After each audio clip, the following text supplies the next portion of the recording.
That morning, something about Melissa's smile felt wrong.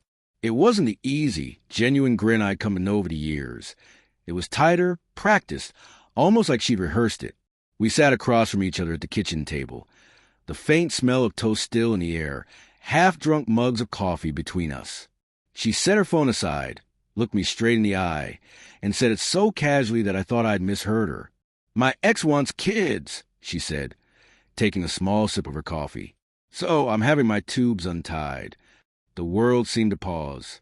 The hum of the refrigerator, the ticking of the clock, all of it faded into a kind of heavy silence. I blinked at her, waiting for the punchline that never came. "Come again?" I asked, my voice quieter than I expected. She leaned back, her expression calm, almost attached. "You heard me. Daniel reached out last week. He's getting divorced and realized he wants children before it's too late. I've been thinking about it too." Her words felt like a punch to the gut. I stared at her, searching her face for a hint of hesitation, something that said she didn't mean it, but she looked completely composed. "You've been thinking about it," I repeated slowly. "With him." She shrugged lightly, as if we were talking about weekend plans. "It's not like you ever wanted kids, Jake. You made that clear years ago. I'm just taking control of my life again." That word, control, hit hard. For 7 years, I believe we built our life on mutual understanding and honesty. We had agreed we didn't want children. She'd said she was content with that. Now it felt like she was rewriting history to justify a betrayal already in motion. "So," I said, try and keep my voice steady, "you're planning a major surgery because your ex suddenly wants kids?" Her tone softened, almost sympathetic. "Jake, don't make this about you. I'm not leaving you. I just want options." "Options?" I repeated. "Marriage isn't about options, Melissa. It's about loyalty." She sighed and glanced back at her phone, like she was done with the conversation. "You're being dramatic," she muttered. Something inside me shifted at that moment. Not anger, just a cold, heavy realization that the woman sitting across from me was no longer the same one I'd fallen in love with. I stood up, left my coffee untouched, and said quietly, "You're right. I don't want kids. But I also don't want a wife who's making plans with another man while still wearing my ring." Her eyes flickered with guilt, but she didn't say anything to stop me as I walked out. For the next 2 days, I stayed at my friend Ryan's place, trying to make sense of what had happened. But there was no logic to betrayal. On the 3rd day, I went back home, needing closure, or maybe just confirmation. Her car was in the driveway, lights glowing inside. When I stepped in, she was pacing the living room, phone pressed to her ear.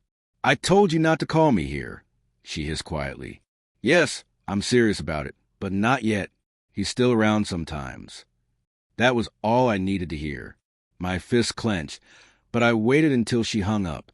When she turned and saw me, the color drained from her face. "Jake, Don't," I said sharply. "Was that Daniel?" She didn't answer. She didn't need to.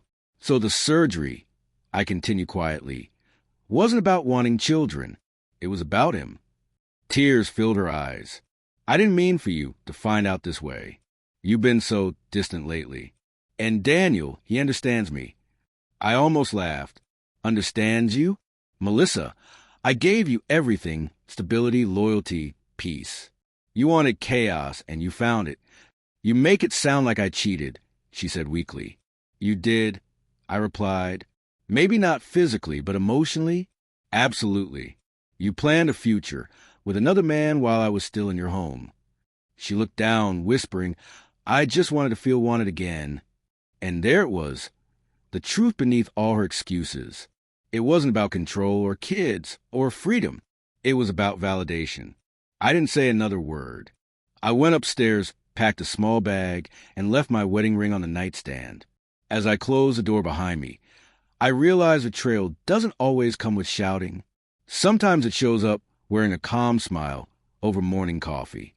A week passed before I heard from her again. I'd moved into a small apartment downtown, a quiet space where the silence felt cleaner somehow. One evening, my phone buzzed. Her name appeared on the screen. Against my better judgment, I answered. "Jake," she said softly, I need to tell you something. I'm in the hospital." I froze. "You went through with it?" She started crying. It wasn't supposed to go like this. There were complications. I thought Daniel would be here, but he hasn't called in days. I don't know what to do. The bills, Jake. I can't afford them. It hit me then. She wasn't calling for forgiveness. She was calling for help. "Melissa," I said slowly, "you made a choice. You chose him. You chose this path. You don't get to come back when it falls apart." "I know," she sobbed. "But please, I don't have anyone else. I'm scared." Her voice trembled, small and fragile. For a brief moment, I felt pity. But then I remembered that morning, the way she'd smiled while talking about another man's dreams. "You told me once I didn't need to know what you were doing." I said quietly, "Well, this is one of those times. I don't need to know, and I don't need to pay for it either." She gasped softly. "You can't mean that." "I do," I said. "You didn't just break my heart, Melissa. You broke the life we built, and I'm done carrying the cost of your choices." She went silent. For a moment, I almost felt guilt. Almost. But then I remembered she'd already walked away long before I did. "Goodbye, Melissa," I said, and hung up. That was the last time I ever heard her voice. A mutual friend told me later that Daniel disappeared once things got complicated. He never wanted kids. He just wanted control. Life has a way of teaching lessons. Hers came through pain and empty promises. Mine came through peace, the kind that only arrives when you stop saving people who are determined to sink. And that's the thing about betrayal. It always costs more than the betrayer expects. Sometimes it takes love. Sometimes it takes everything. For her, it took both.